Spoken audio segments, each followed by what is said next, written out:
Thanks indeed for staying with us. The program is This Morning on ITV, broadcasting from your darling station, Independent Television, Abuja Broadcast Station. My name is Iharo Atta. The spate of insecurity is getting a lot worrisome, with persons thinking that some drastic measures needed to be taken urgently to actually salvage the situation.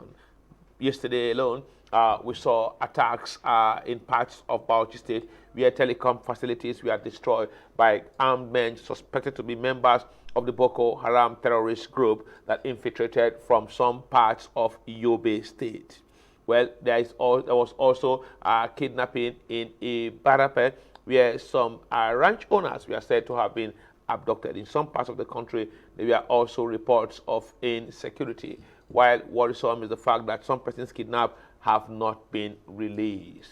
Well, some are saying if the Nigerian state or Nigerian federating system allow for state police, as it was in other climes, then the governors would be somewhat empowered to actually tackle the insecurity in their state, while some had raised suspicion that these state police may be used for election purposes, as well as to target political rivals and silence political opponents. Whatever it is here, we are at a very unpleasant state of insecurity, and there is the need for all hands to be on deck to ensure that the situation is brought under control. I'm now being joined by Samaila Musa, a public affairs analyst, director of strategy and program coalition of Northern Groups, here as we x-ray the renewed clamor for state police. But before then, Mr. Samaila, let's look at the overall view of the state of insecurity as it keeps getting worsening and disturbing by the day.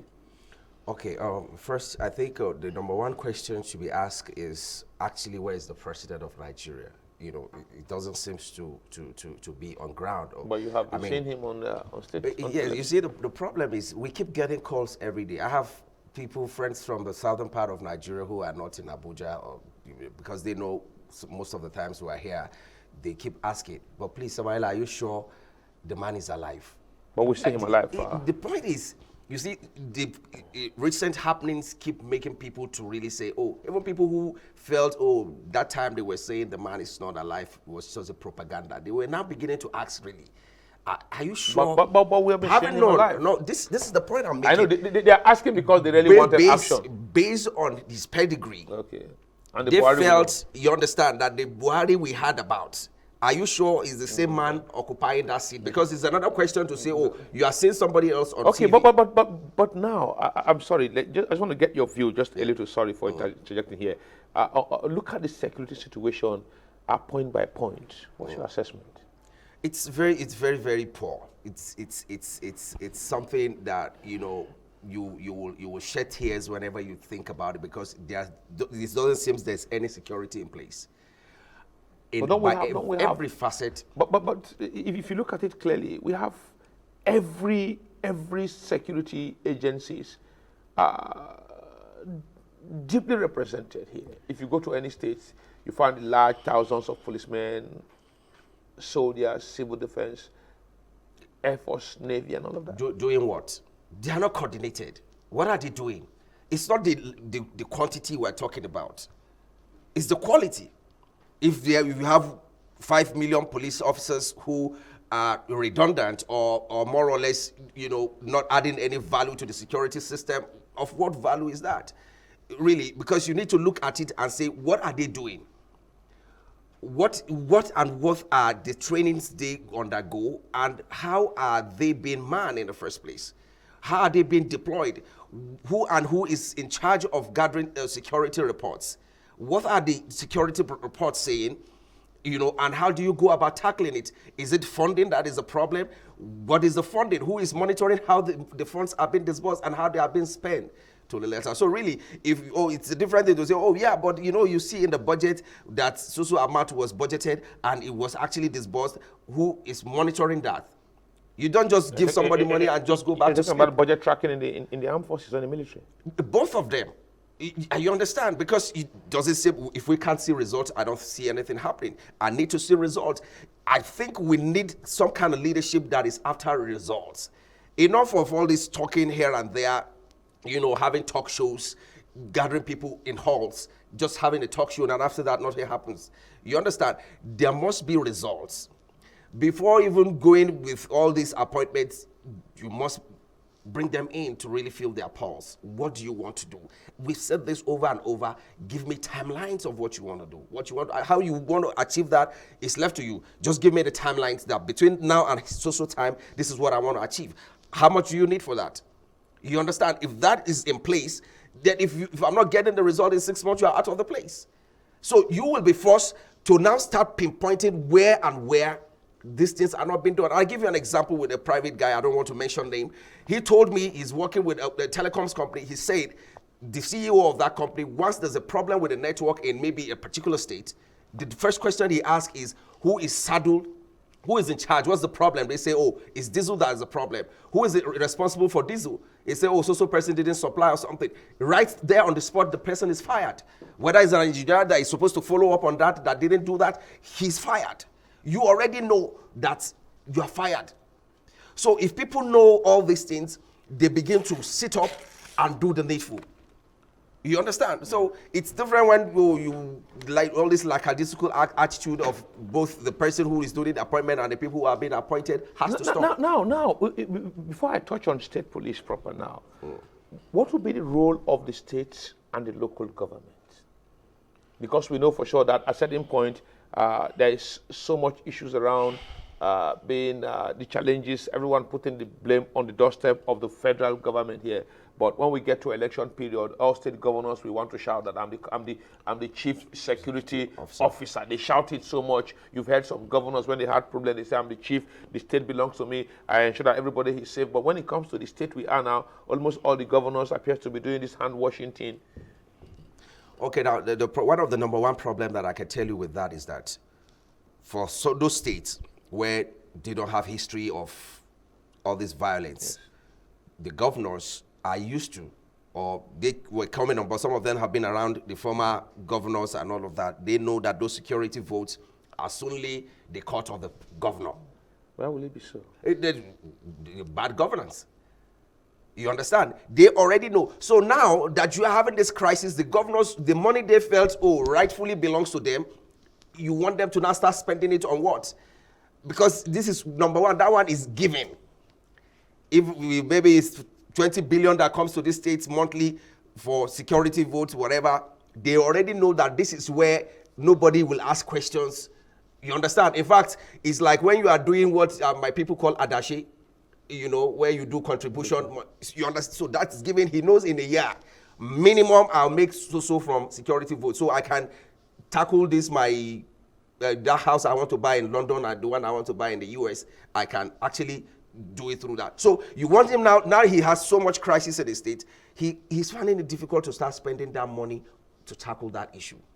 So really, that's the number one problem that needs to be, taken into consideration. The security votes being given, what are they being used for? Nobody gets anything at the end of the day most times.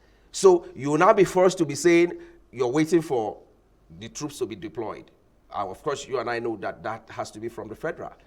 You understand? So really... But within the context here, if you watch what happens here, the police commissioner, although he takes orders from Abuja, but most of his daily operation is around the state, the governors and everything. Even some of the commanders of some of the military formations, they are within the state. The commanders of the civil defense, they are almost reporting almost directly to the governor and whatever. But when it comes to a time like this, everyone tends to... Why don't they galvanize those people together and form a formidable force and use them as the security aspect? Those two things. The number one is still the funding are not properly channeled. The number two is incompetence. But they have the funds. Where is the funds going? It's different. I give you Oh, you don't even give me. I drop my budget. I tell you, I'm taking 8 billion for security vote. The assembly pass it, and that's my 8 billion for security vote. Yeah. So what I'm saying is, what is it being used for? The 8 billion naira, what is it being used for? In some cases, and I give you clear examples, we have had issues where politicians will tell you that they have issues with the sitting governor because the security vote is not being properly shared. The reason is because they felt, we had a case in the Oyo State back in the days, where the man felt, yes, and the man felt I hold the security of the I states. secure the states. So when you say security vote, who is spending it? Who are you giving it to? Because I'm the one who said there should be peace. I secure the state. So in some cases, the government, referring back you to understand? So if you say, oh, the money is being spent so that there won't be trouble, I'm the one who say no trouble and no trouble happens. I'm the one that says let there be trouble and there will be trouble. So tell me who you give the money to if I'm not giving. You understand? So really, that has to be taken good care of. And I say if some of the governors, because unfortunately we found ourselves in this, if some of the governors will not be greedy, some of these cases will not even arise. Because in some of the cases, you need to now identify genuine agitations to say, oh, come on.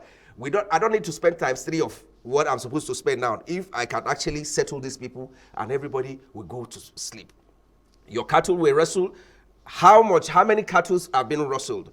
You name them. You understand? After thorough investigations, you say these are genuine cases. It doesn't take you anything. How much is a cow? It doesn't take you anything to pay for 100 cows from your security votes. If you are not a greedy man, that you have taken care of that, it has been nipped from the board. They don't need to carry arms in the long run. You understand? All he needs to do is to feel, oh, this area is not too security. In terms of security, I'm not okay with it. And, it's not safe. Let me relocate to the other part of the state. So you have saved yourself and the state probably times 10 of what you ought to have spent in the long run. So, but because of greed, they will do it. Do they think so swiftly in the advent where you have an attack, houses were burned, or you have cattle wrestle, the quick compensation, returning people back to normal? Do they think as swift as you think? It is still greed. They probably, I want to believe they will think it that way, but because they can't part with this money, they feel, who are these people? Who are these riffraff making noise all the time? You see, for every violent agitations you see always starts from non-violent agitations. When it's not taken care of, it's now snowball into that. And we keep going round and round the circles every time, trying to solve the same problem time and time again. And that is not really yielding any result. Rather, the problems keep multiplying by the day. And that's what we're seeing today in this country, where there is, in fact, when you open your phone, when you're on your phone in the morning, the first thing you're expecting to see some breaking news where has been attacked, probably yesterday night, because probably you checked before you go to bed. Okay, let's come back now, Mr. Smiler. Let's look at the issue of state police. It's an issue that has come up before. Later on, it died down. Later on, it's coming up again. Would that solve the problem? Well, it might, it may not. The reason I'm saying this is that we cannot go into devolution of power with the same attitude that is on ground now and expect any results. Okay. Nothing is going to happen. There's nothing different. What attitude? Like a classical attitude of it doesn't even matter anymore. Human life doesn't matter to the people in governance. Are you saying that most of the security personnel are lethargic? Of course they are, because that's what we're seeing. I'm not seeing anything different from what's been happening in the recent past. So really, there's something. What I want to believe is that, there's a conspiracy somewhere. If not that, how do you tell me you've been in this system, you've sunk 20, 25 years, close to 30 years of your life into this service, and you're saying you do not know what to do when you have issues like this, in terms of emergencies like this, in terms of crisis like this, you don't know what to do. There should be a short time plan and a long time plan to say, okay, in the short time, this is what we need to even do to make sure this thing stops. Then long term plan is to say, okay, over time, this is what we'll be doing to make sure that it doesn't come back. There's no any resurgence of such. So if you have people who you feel they are qualified, who are manning all the security agencies, and yet a few people, I keep saying just a few people, if you want to do a head count of the people who are causing this chaos in this country, I bet you'll be shocked that you mean just these few people are the one that has put this country on fire, and Nigeria everywhere is restless. Just a few people, they can't handle it. It's sad, really. But they tell that it's guerrilla warfare. These people don't just, they don't see them, they hide, they hit soft target and disappear. Oh, why are they hiding? We have issues where people who are being kidnapped on the highways, they don't take them to any homes. They are there in those deserts. You have all the helicopters. Every day you keep hearing budgets being made to buy some ballistic whatever aeroplane and all of that. And yet they cannot fish out where they are in the desert with all the level of technology that the world has found itself, including Nigeria. These people cannot be tracked. We have drones being deployed all over the world. You cannot say this is where they are. You see, there are other climes where even from where they are planning it, in those homes they are planning before they even move to the desert, they are being captured on the CCTV, on some technology. You understand, on the internet, using Google Earth and all of that, they are being captured. They know all their locations, both in the city and in the desert. They are just waiting for the right time to move in on them. So if you are not doing that, so tell me what exactly you are doing. These people, they are there in where people are taking ransom to, is still there in those forests, in those deserts, and yet you cannot trace them, but you can trace them per time when there's a need to negotiate. What are we talking about? Who and who? I'm just baffled at the way things are going in this country, because from top to bottom, nobody seems to know what they're doing anymore. Because you cannot explain it that you have all this technology in place and nobody's deploying them. This Kaduna Road, for how long have they been doing what they've been doing? And they don't move to any house. There is no any building anywhere. You can hear from the testimonies of people who have been kidnapped. They were just in the open there. You understand? And the people who are manning, they have different surveillance from maybe you pass this patrol team, the second one before you get to the main camp. Are you saying the government within Nigerian territory, Nigerian government does not have the technology to deploy to know who and who? You can, from your office here, you can deploy technology that you can see just a lone man, just even walking. The man who is rearing his cattle in the forest there, you can sight him. You can see you can monitor what is going on. We have passed that era where somebody will come and bamboozle and be telling us stories like we're in the kindergarten. We have passed that. Everybody should sit up. No, but if the governors are still saying if they give them police, they will do something, don't you think we want to give them a chance? Well, you see, the problem is, I love to see that happen, but the problem is if they continue with this attitude, because you see, there is that unwillingness on the part of the governors themselves. If they are willing to channel the security votes to the appropriate quotas, they are willing to spend the money that will be coming, because when you devolve, of course, there will be more coming to them in terms of security. If they are ready and willing to spend it appropriately, of course, there will be results. So the issue is not just about devolving powers. How do you have these funds that will be channeled into those, monitored appropriately? You understand? To the later, every penny, every kobo needs to be accounted for how it's been spent. You understand? I get you clearly. So really, if you say, oh, okay, the police officers they don't have boots, they don't have this. It has to be monitored to the latter to see every police officer wearing a new boots. That is accountability. Not that you just give funds and you go back to sleep. You say, but they say they need money. We have given them the money. That is incompetence. You yourself, you are not responsible enough to do that. Because you need to know you are accountable to the people, you are accountable to God. And the people in the leadership need to understand that every blood being spilled, God is going to ask them. So if they begin to think that they're going to die one day and be accountable to every blood being spilled, because their number one responsibility is protection of lives and property. And if you have failed at that, then what you do? So because we live in a very shameless country where everybody is shameless, the same people will come on air and dish out trash.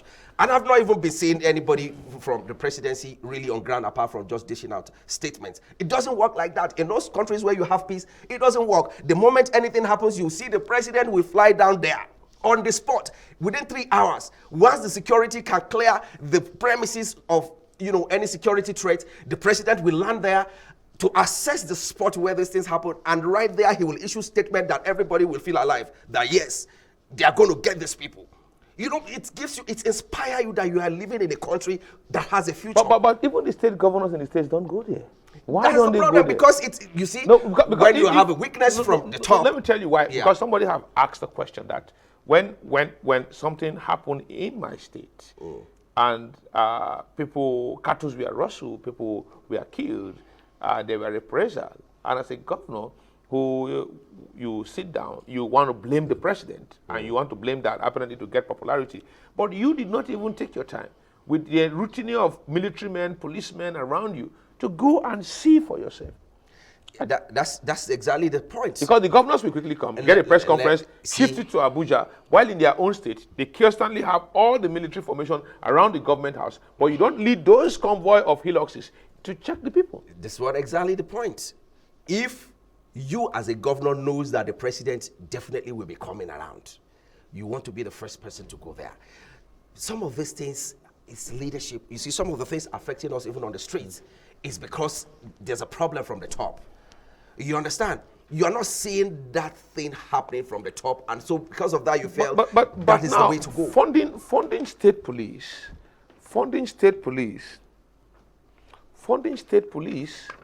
the question is, the states cannot pay salary. Yeah. They are owing. Most states are owing.